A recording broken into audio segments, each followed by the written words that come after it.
Parler de ce que un ancien premier ministre de la République démocratique du Congo a dit par rapport à ce qu'il a proposé. Je pense que ça, sa proposition pour régler le problème de conflit qui oppose aujourd'hui la République démocratique du Congo au pays voisin du Rwanda ici. Moi, je pense que nous devons réfléchir par deux fois si c'est ce genre de premier ministre que nous avons eu pendant tout le temps qu'il a géré ce pays et que malheureusement, apparemment, il n'a jamais lu, il n'a jamais été au sud Kivu, il ne connaît donc pas la profondeur de la Kivu, il ne connaît même pas que les limites et la frontière qui est entre le Congo et la République du Rwanda. Bon, moi, je regrette parce que dans tous les cas, à moins qu'il a donné une image de ce qu'il voulait dire, mais s'il a pensé réellement qu'il y a possibilité de construire un mur entre le Congo et le Rwanda, bah, qu'il se réfère quand même, qu'il comprenne que ce sont des... C'est la rivière Ruzizi, c'est le lac Kivu, etc., qui nous sépare de ce pays. Et donc, bon, qu'il aille chercher à comprendre quelle est la profondeur de lac Kivu pour commencer à construire un mur, enfin. En tout cas, je n'entre pas dans ce genre de sujet. Ce genre de déclaration qui crée des problèmes dans la population, qui amène même tout ce qu'on est en train de fustiger aujourd'hui en termes de choses, de révolter une population qui n'a que besoin de bonnes informations pour pouvoir se conduire comme il se doit. Ce genre de prise de position d'un premier ministre, en fait, je ne voudrais pas moi aussi peut-être tomber dans la même erreur que lui et rester parler de lui. Moi, je dis seulement que le problème de la République démocratique du Congo avec le Rwanda, les amis de l'Est, de l'Ouest plutôt, s'ils ne maîtrisent pas, s'ils ne comprennent pas, s'ils ne savent pas de quoi il s'agit, qu'ils laissent ceux-là qui sont à Kinshasa, qui connaissent au moins les frontières, comment elles sont, proposer des solutions, peut-être s'il faut aller jusque-là. Mais moi, je continue et je ne le dirai jamais assez.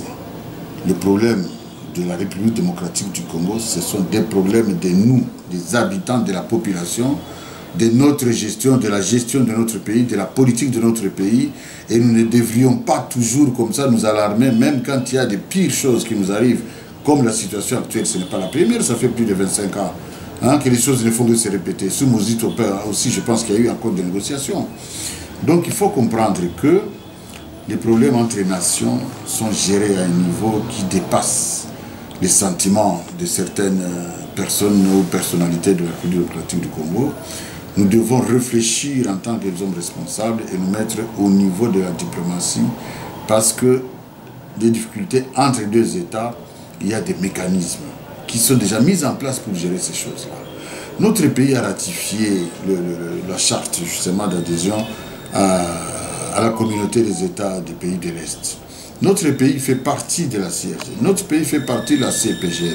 Notre pays appartient à des organisations internationales qui imposent une certaine conduite. Quelle que soit la situation, chers amis, il y a une conduite que les officiels devraient prendre par rapport à la situation. Encourager nos populations à pouvoir manifester justement les mécontentements. On n'a même pas besoin de les encourager parce que les populations du Kivu ici sont en train de vivre ces choses-là et ils se manifestent, ils manifestent à leur façon. À ce moment-là, moi je pense qu'il faudrait laisser libre cours à la façon dont la population se manifeste, leur mécontentement, ou leur ras-le-bol plutôt, ou même finalement ils devraient même s'en prendre même à la gestion de ce pays. Mais les officiels devraient avoir un discours autre, différent, un discours responsable d'hommes d'État. Et là, ça nous interpelle, nous devons rentrer au niveau international où il y a des mécanismes qui règlent les conflits entre États. Je vais rappeler la petite histoire. À l'époque où le pays, le Grand Congo, réellement, était une puissance militaire dans la région, à l'époque où nous étions une puissance économique dans la région, à l'époque où il y avait un président de la République entouré par des personnalités qui comprenaient comment on peut régler des problèmes de ce genre-là, nous avions remplacé, nous avions changé le président au Rwanda. Abiyarimana, c'était le fruit, c'est Mobutu qui a mis, c'est le régime en fait, Mobutu, ou plutôt comment dire, les services de sécurité de Mobutu qui ont installé Abiyarimana au Rwanda.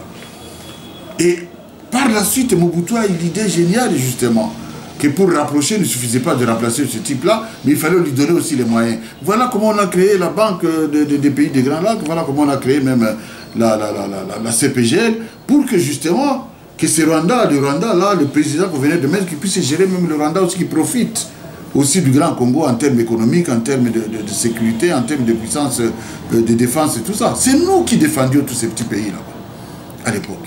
Aujourd'hui, aller jusqu'à penser que nous devons maintenant fuir quitter le pays, quitter notre pays, déplacer nos frontières ou mettre des murs justement entre nous et les voisins ici.